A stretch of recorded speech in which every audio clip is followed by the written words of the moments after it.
DIY hydroseeding.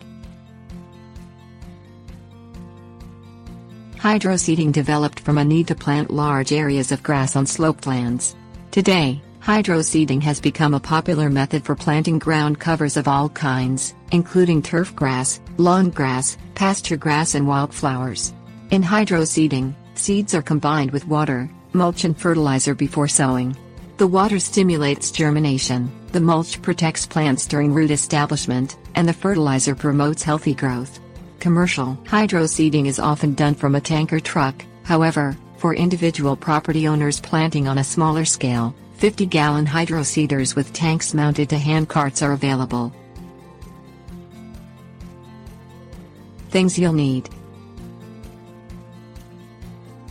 seed starter fertilizer, paper fiber mulch, hydroseeder or seed spreader.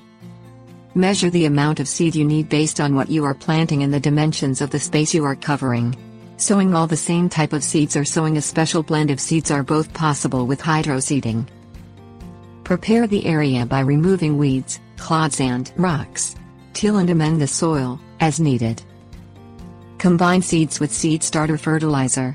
Use an amount of fertilizer based on the coverage rate indicated on the product label. Add paper fiber mulch to the seeds and fertilizer. In cooler climates, use 3 to 4 pounds of mulch per 10 square feet. In warm climates, use 6 to 8 pounds of mulch per 10 square feet. Add enough water to fill the hydroseeder tank, and mix well to create a slurry. Fill the tank with the slurry. Start the hydroseeder. Pull the trigger to release the spray. Apply half the slurry to the entire plot, working in successive rows going the same direction.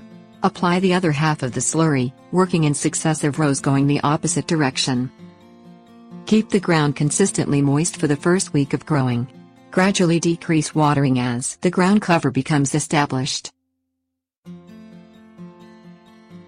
Tips: warnings. If a hydroseeder is not available, the slurry can be applied using a traditional seed spreader.